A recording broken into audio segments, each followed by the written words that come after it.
नमस्कार। आज हम राधा प्रेम और समर्पण की अद्वितीय गाथा से एक छोटा सा पर बहुत गहरा प्रसंग ले रहे हैं। जी।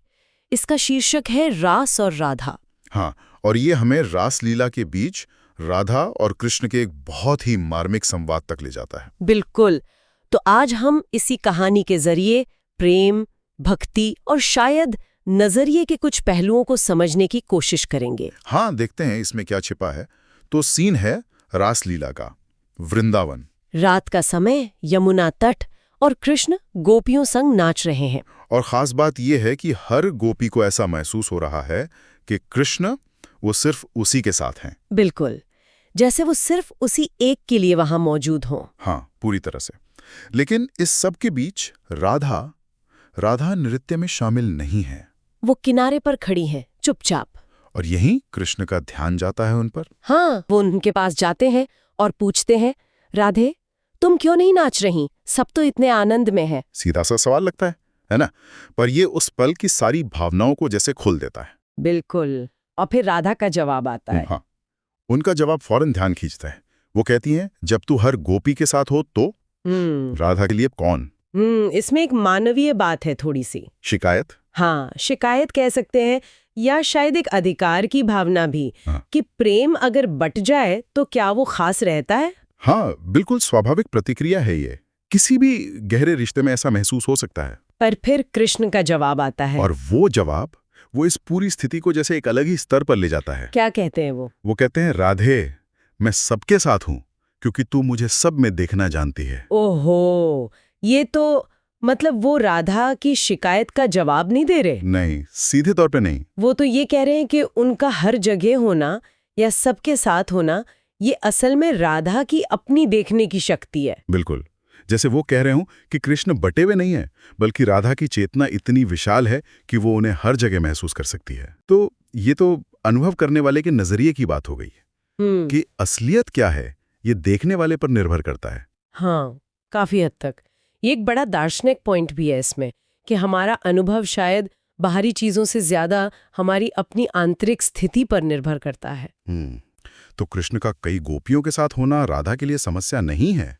नहीं, बल्कि उनकी अपनी ही चेतना का विस्तार है। और फिर राधा की प्रतिक्रिया आती है। हाँ, वो क्या कहती है फिर? उनकी आंखों में आंसू आ जाते हैं। वो कहती हैं, और मैं सिर्फ तुझ में खुद को देखती हूँ, इसलिए तू मेरा ही है कृष्ण। हाँ, ये कमाल का मोड़ है कहानी में। बिल्कुल, जहाँ पहले एक हल्की सी शिकायत थी, एक दूरी सी महसूस हो रही थी, वो अब पूरी तरह एकात्मता में बदल गई। मतलब वो अवस्था आ गई जहां भक्त और भगवान का भेद ही मिट गया। सही कहा। यहाँ वो जो ईर्ष्या या शिकायत वाला भाव था, वो खत्म नहीं हुआ, वो जैसे रूपांतरित हो गया। हाँ, ट्रांसफॉर्म हो गया। और ये इसलिए नहीं हुआ कि कृष्ण ने कोई सफाई दिया, आश्वासन दिया, बल्कि इसलिए कि राधा की अपनी पहचान वो बदल गई। उन्होंने खुद को सिर्फ कृष्ण में देखा। तो जब अपना मैं ही प्रियतम में समा गया, तो फिर दूसरा बचा ही कौन जिससे ईर्ष्या हो? तो इसका मतलब ये हुआ कि जहां दूसरी गोपियां कृष्ण को अपने अपने अनुभव में सीमित कर रही थीं, हाँ, हर एक के लिए वो मेरा कृष्ण थे। वहीं राधा की दृष्टि कृष्ण को बांट नहीं रही थी। उनके लिए कृष्ण बटे हुए थे ही नहीं, क्योंकि उनका अपना अस्तित्व ही सिर्फ कृष्ण में था। वाह, ये प्रेम में देखने के नजरिए का कितना बड़ा फर्क है। निश्चित रूप से। और ये कहानी ये नहीं कहती कि प्रेम में मानवीय भाव जैसे ईर्ष्या या असुरक्षा होते ही नहीं, बल्कि ये दिखाती है कि गहरी समझ और समर्पण से उन्हें कैसे पार किया जा सकता है। हाँ, और यही राधा की भक्ति की खासियत है शायद। वो द्वैत को मिटा देती है।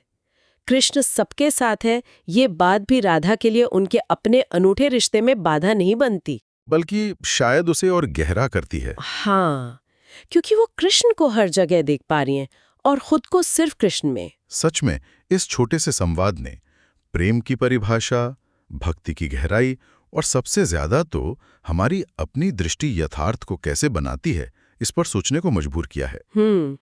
एक ही स्थिति है, पर चेतना का स्तर अलग होने से अनुभव कितना अलग हो जाता है। बिल्कुल। और ये हमें एक बहुत अहम सवाल के पास छोड़ जाता है सोचने के लिए। क्या सवाल? कि हमारा कोई भी अनुभव हो, भक्ति का, प्रेम का या जीवन का, क्या वो बाहरी दुनिया, लोग या हालात तय करते हैं, या फिर वो पूरी तरह हमारी अपनी आंतरिक स्थिति, हमारी समझ, हमारा नजरिया, हमारा समर्पण, बस इसी का खेल है। मतलब क्या दुनिया वैसी है जैसी वो है, या वैसी